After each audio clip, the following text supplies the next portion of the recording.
Alors, on est au courant qu'on a essayé de tuer Trump? Oui, je sais, on est au courant. Je sais. Tout le monde est au courant. Je vous apprends rien du tout là, je sais. Je sais que le seul gars qui n'est pas au courant, c'est celui qui habite donc dans une planète, je veux dire, dans une galaxie lointaine, là où on ne sait même pas que la Terre existe. Parce que si on sait que la Terre existe, on sait qu'on a tiré sur Trump. Mais je dis parce que là, si on ne le sait pas, c'est que vraiment, je veux dire, non, mais c'est une affaire mondiale. Quoi. Je dis, ça a pris une proportion monstrueuse. Donc oui, je sais que vous êtes au courant. En revanche, est-ce que vous savez, je veux dire, tous les petits trucs là comme ça, hein, ça, je suis sûre que non. Parce que je dis, tout le monde est d'accord qu'il y a un truc louche. Voilà. Donc, je dis, tout le monde est d'accord que je dis, un seul type, je dis, à l'eau solitaire, de vingtaine d'années, un petit blondinet comme ça, tout frêle, tout mignon, avec ce petit bunique là, comme ça, comme moi. Voilà, donc, qui arrive à passer, faufiler comme ça, je veux dire, dans un bâtiment qui est donc le QG de service secret. Personne ne le voit. Il passe comme ça, personne ne le voit. Il porte une énorme arme. Une arme qui doit être plus grosse que lui-même, comme ça. Personne ne le voit. Et puis, il arrive donc monter sur un toit d'un seul bâtiment. Donc, il n'y avait pas grand-chose à surveiller. Un seul bâtiment juste en face. Et là, donc, il se couche dessus et personne ne le voit. Si, il y avait le public qui le voyait, mais le public, ça compte pas. Parce que le public, ils essayaient de le montrer. On disait aux gars de sécurité, je dis, regardez, il y a un type. Les gars de sécurité regardaient. Il me dit, bah non, je vois rien. Hein? Non, il était invisible. Et en plus, il paraît que quand il a tiré de 3 endroits différents. C'est possible? Ben oui, c'est possible. Oui, on peut dire que c'est un complot, mais non. Je dis, un complot, c'est pour les autres, c'est pour les non-démocratiques. Pour les Américains, il faut le voir grand. Moi, je pense que c'est un gars de Charles Xavier. Vous savez pas qui c'est? Vous savez pas qui c'est Charles Xavier? Enfin, si, c'est les grands médiums, là, vous savez, les grands manias de médias. J'ai les types qui arrivaient donc de connecter les esprits de tous les humains et de leur faire de passer et de suivre le même mouvement là, vous savez, celui qui rentrait dans les têtes des gens et il faisait croire des trucs qui personne n'arrivait à croire. Oui, et lui, c'est lui donc qui a fondé une école des mutants. Voilà, les mutants. Les mutants, c'est des X-Men comme Charles Xavier. X-Men, voilà. Donc, je pense que les gars, c'est un X-Men, voilà. Un gars qui arrivait de passer inaperçu et de faire de trucs, enfin dire, d'être en sol, en 3 endroits différents. Non, mais c'est un X-Men, il n'y a pas d'autre explication. Voilà. Et d'ailleurs, vous savez quoi? Je dis, on l'a vu dans l'école de ce monsieur-là. C'est une école qui s'appelle, je crois, attendez, je crois que c'est un rocher aux montagnes noires, tout comme ça. Comment on dit rocher de genre en anglais? On dit rock, c'est ça? Oui, et noir, je crois que c'est black. Oui, c'est ça doit être un truc comme ça. Voilà, donc lui, il paraît qu'il avait une école pour les mutants, et les petits jeunes hommes, on l'a vu là-bas. Oui, donc c'est la preuve, hein. C'est un X-Men. Et d'ailleurs, vous savez, je veux dire, on sait comment ça marche là-bas. Parce qu'il y a des reporters qui travaillent pour Hollywood Magazine. Enfin, je veux dire, c'est comme un magazine, mais je veux dire, ils font des grands reportages. Ceux qui ont donc fait des reportages sur donc des espions, sur la Deuxième Guerre mondiale aussi, oui, je sais. Ils ont fait des reportages sur plein de trucs qui se passent là-bas aux États-Unis, donc des grands reporters de Hollywood. Voilà. Donc eux, ils ont fait donc reportage sur les X-Men, donc on sait qu'ils existent, voilà. Donc oui, moi je pense que c'est ça, hein, parce que moi je vois pas d'autre raison. À moins que c'était vraiment un truc tout monté. Non, parce que c'est vrai que les mecs de rock black là, c'est vrai qu'ils n'ont pas pu, enfin je veux dire, remarquer que le type qui a tiré dessus, il était dans leur pub, ça me paraît un peu gros. Oui, ça me paraît un peu trop gros. Je pense qu'il y avait, enfin je veux dire, je pense que c'est un commentaire, oui. Non mais c'est logique. C'est logique parce que je veux dire, oh d'accord, Trump, on va dire d'accord, on va dire, oui, il est sûr d'être élu, enfin il est plus haut de sa forme et tout, donc a priori c'est un peu risqué inutilement de tirer dessus, mais en même temps, vous voyez, il y a beaucoup de gens qui disaient qu'ils allaient être, enfin je dis, il y a beaucoup de gens qui disaient que fais gaffe, on va te tuer. Non.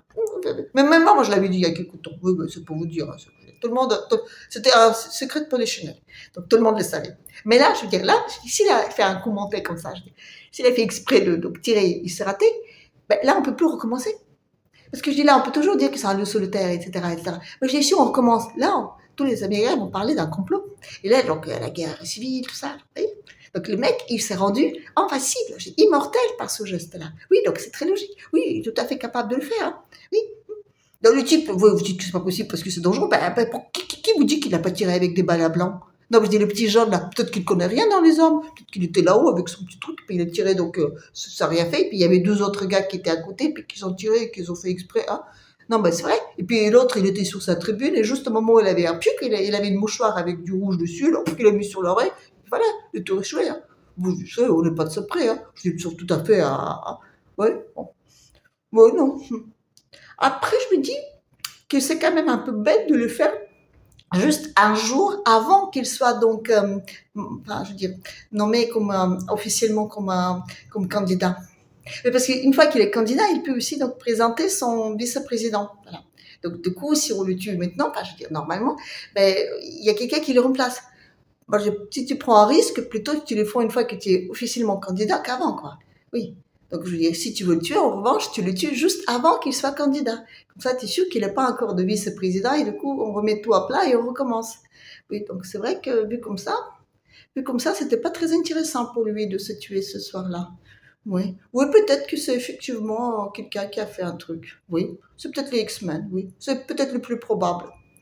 Après, c'est vrai qu'il y a beaucoup de gens dans le monde qui voulaient un peu sa mort. Et ça, c'est vrai, c'est vrai, c'est vrai. Bon, bah déjà, à commencer par le petit jeune homme. Parce que je dis, attends, Mathius. Déjà, un truc qui finit par S. Hein. Bon, vous êtes peut-être pas au con, mais je veux dire, moi, je veux dire, qui connais un peu la région là-bas, je veux dire, au nord de l'Europe, hein, ça sent les républiques baltes. Hein. Surtout quand tu regardes la tête de petit jeune homme, enfin, le petit blond transparent comme ça. Moi, je dis que et c'est vrai, enfin, c'est une piste intéressante à suivre. Parce que eux, là-bas, je dis, vous savez quoi, ben, depuis quelque temps, ben, ils ont que ça comme raison de vivre. Ils ont plus d'industrie, ils ont plus de travail, ils ont plus... Même l'industrie soviétique qu'ils avaient avant, ils ont tout bazardé. Oui, parce que l'Europe, si tu veux rentrer dedans, il faut que tu te débarrasses de tout soviétique là-bas. Donc, du coup, ils n'ont plus rien. Donc, les seuls trucs qui les maintenaient en vie, je veux dire, c'est l'Europe et la guerre. La guerre, c'était là pour la guerre. Et puis là, si le Trump il arrive, il n'y a plus de guerre. Ah oui, c'est normal. Oui, bon, je pense que c'est une piste, la piste balte, elle est intéressante, hein, elle est intéressante. La piste européenne, de toute façon, je pense qu'elle est intéressante. Oui, oui. Après, il y a aussi donc la piste ukrainienne, oui, bon. Ça, je crois pas trop. Non, non, non, mais c'est facile, mais je crois pas trop. Vous savez pourquoi? Parce que je dis, eux, ben, bon, c'est vrai, ils ont déjà tué beaucoup de journalistes, ils ont beaucoup tué des hommes politiques, enfin, ils ont tué un petit peu à droite à gauche comme ça, c'est un petit peu leur hobby, dans les Ukrainiens. Donc, quand ils ne savent pas quoi faire, ils massacrent des gens. Voilà. Mais la différence, c'est que quand ils les font, ils le disent, et ils le crient même sur tous les toits. Oui, mais ils savent très bien qu'ils ne risquent rien parce qu'ils sont démocratiques, civilisés, tout ça. Donc, ils peuvent faire tout ce qu'ils veulent, ça passe. Mais ce que je veux dire, c'est qu'ils le disent. Oui. Ils l'ont même dit qu'ils ont essayé de tuer Poutine. Oui, ah bah oui. Oui. Ils ont dit qu'ils ont essayé plusieurs fois même, mais qu'ils n'ont pas arrivé. Enfin, pas encore en tout cas. Voilà. Donc, moi, je pense que si c'était leur coup à eux, ben, ils l'auront dit. Et les faits qu'ils ne l'ont pas dit, ben, c'est pas eux. Donc, il faut chercher ailleurs. Il faut chercher ailleurs. Donc, la piste ukrainienne, ça marche pas. Après, il y a la piste, je dirais, chinoise. Oui. Vous pensez que les Chinois, ils sont tous pro-russes? Voyons. Bien sûr qu'ils n'ont pas que tous pro-russes là-bas. Oui, il y en a qui sont très, très pro-américains. Enfin, je dis plutôt trop, je veux dire, trop pro-dollar et trop pro, j'ai fait les trucs financiers, donc les bureaux, tout ça. Oui. Ils ont aussi des mecs là-bas qui ont plein de pognon. Les milliardaires chinois, ils n'ont pas du tout envie de suivre Xi là, dans son truc là, dans sa croisade, genre, pour la mondialisation. Là, ils sont très contents de travailler avec les Émerlocs. Tous leurs mômes, ils sont là-bas à faire leurs études, ils font tous les trafics avec, ils sont peut-être les bons trésors américains dans leur truc. Et les Émerlocs, ils disent maintenant que tiens, on va faire des sanctions. On va mettre à genoux la Chine. Vous savez, vous connaissez ça, les trucs qu'on met à genoux. Mais avant, ceci avec la Russie, ça n'a pas très bien marché. Mais bon, je dis, les Chinois, ils ne savent pas encore que ça marche pas bien. Parce que les Russes, eux, le savent maintenant. Surtout les Russes, aujourd'hui, là-bas, donc, je veux dire, là, comment dire, les trucs pro-occidentaux, là-bas, il n'y en a plus. Non, je dis. Avant, il y avait donc, enfin, il y avait donc, comment dire, une opposition pro-occidentale en Russie, mais quand les Occidentaux ont mis donc des sanctions, ils n'ont pas bien regardé à qui ils le faisaient.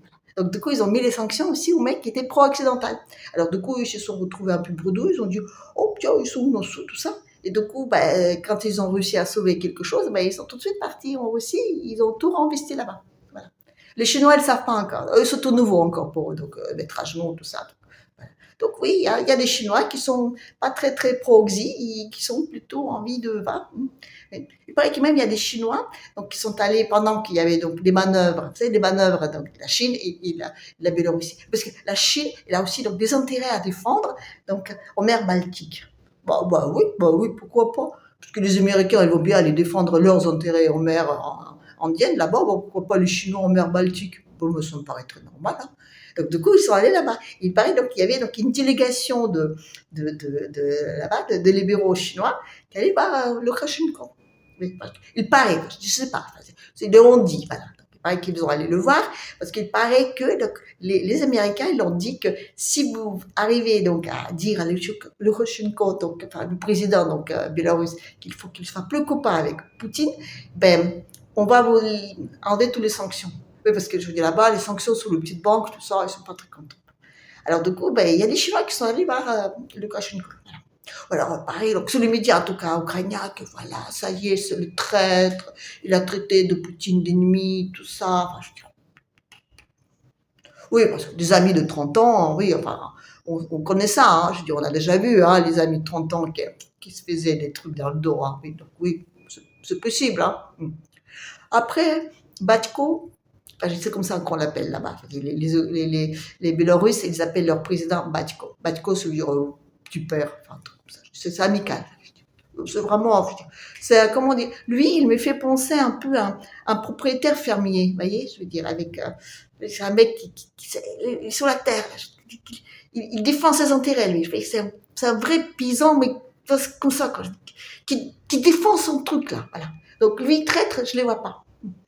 Non, pas parce qu'il est pro-russe, mais parce qu'il a compris que, entre les Occidentaux qui disent que, je veux dire, ouais, les promesses n'engagent que ceux qui les reçoivent et tout ça, et entre Poutine qui tient toujours ses promesses, oui, parce qu'il a beaucoup de défauts, ce mec-là, mais il a toujours tenu ses promesses.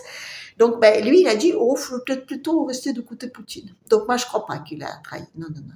Après, bon, effectivement, s'il y a des trucs de négociation, tout ça et tout, c'est toujours bien d'avoir un bon flic et un mauvais flic. Donc, peut-être qu'il fait un peu genre, ouais, je suis un gentil. Mais bon, moi, je ne crois pas du tout qu'il soit un jour enfin, de l'autre côté que Poutine. Non, non, ça, je ne crois pas. Voilà.